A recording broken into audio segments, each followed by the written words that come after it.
Bonjour, nous nous trouvons sous le chapiteau de Fontvieille où se déroule jusqu'au 27 janvier le Festival international du cirque de Monte-Carlo, le 43e du nom. À mes côtés, la présidente du festival, Altesse, bonjour. Bonjour. Merci de nous accueillir ici même, sur la piste, pour évoquer tout d'abord la programmation riche et variée de l'édition 2019. Alors cette année encore, vous allez allier tradition et innovation. Je crois que justement c'est notre rôle au festival de montrer ce qu'est le cirque aujourd'hui. Et c'est vraiment ce mélange-là, c'est-à-dire que les artistes sont pleins d'innovation et d'imagination, de présentation de numéros qui restent dans les arts traditionnels du cirque. Et je crois que quoi de mieux que dans ce festival que mon papa a créé, de garder cette tradition, mais de montrer que le cirque évolue et vit avec son temps et avance et a encore plein de belles surprises à nous montrer. Vous êtes encore allé aux quatre coins du monde pour dénicher des numéros hors normes?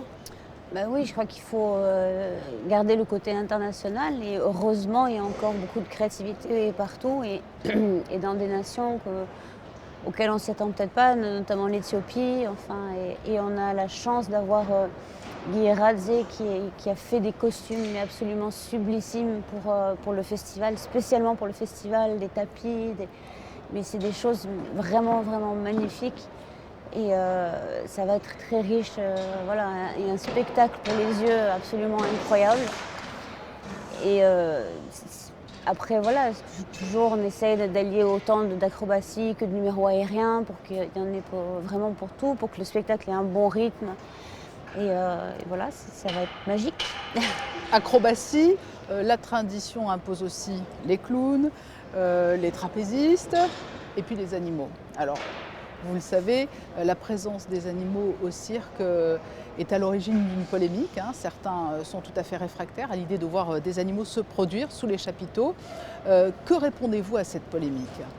Je crois avant tout les gens qui commencent ces polémiques, je pense qu'il y a deux catégories. Il y a ce que j'appelle les fanatiques qui sont perdus, on n'arrivera plus à les récupérer. Ils sont ancrés dans un espèce de fanatisme d'abattre les cirques. Alors que si on veut s'occuper, je pense, de la condition animale, il y a beaucoup d'autres causes. Alors il faut régler tous les problèmes et pas seulement s'attaquer au cirque, c'est plus facile, c'est à côté, c'est sur la place du village, enfin voilà. Et je crois aussi que c'est un manque d'éducation en fait, parce qu'il y a encore beaucoup de gens qui pensent, j'entends dans ces réfractaires, qui pensent qu'on prélève encore dans les cirques les animaux dans la nature. Alors je pense que quand on veut faire un débat, on veut faire une polémique, il faut se renseigner avant.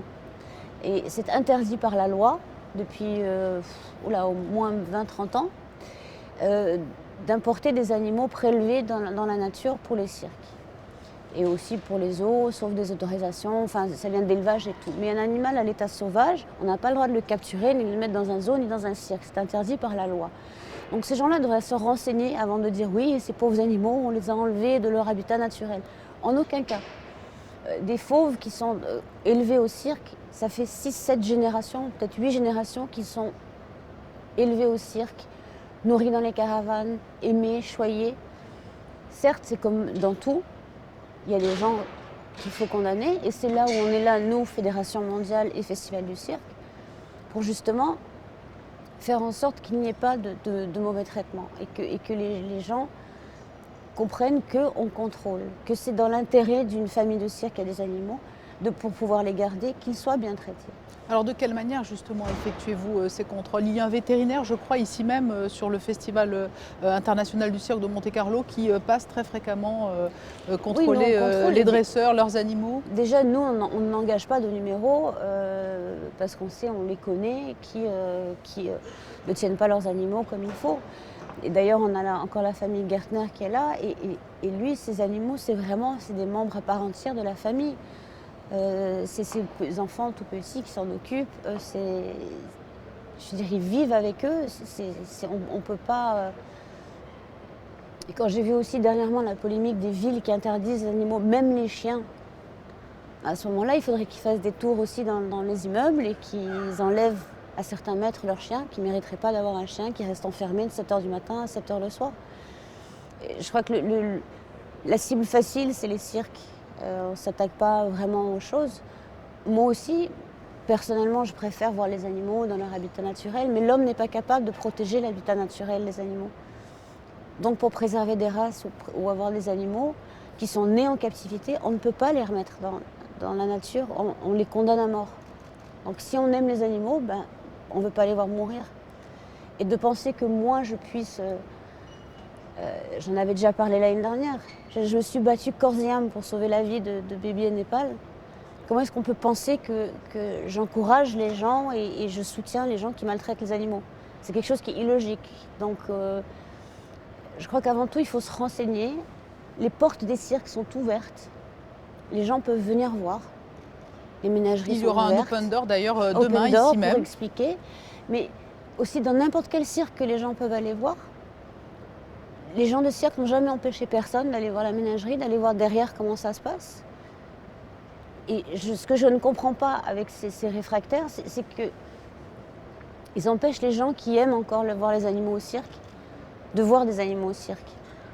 Altesse, cette passion du cirque, elle vous a été transmise par votre papa, le prince Régnier. On l'entend, vous vous battez pour qu'elle perdure. Et vous vous êtes d'ailleurs lancé très récemment dans un vaste et ambitieux projet auprès de l'UNESCO, c'est cela? Oui, avec le CA et la Fédération mondiale du cirque, on voudrait que le cirque soit considéré au patrimoine mondial de la culture et des arts. On parle d'art de cirque. Je crois que c'est important parce que c'est une tradition. L'année dernière, on a fêté les 250 ans du cirque. Et je crois que pour préserver justement le cirque, on a besoin que ce projet arrive et qu'on fasse partie du patrimoine mondial, quoi. Il Oui. vous arrive encore d'être surprise par des numéros parce que vous avez vu tellement de numéros au cours de toutes ces années? Moi, je suis meilleur public, il n'y a pas de souci. Pas de problème. Oui, non, je suis toujours surprise d'innover ou de prendre une discipline traditionnelle et de se l'approprier et d'en faire quelque chose de totalement nouveau.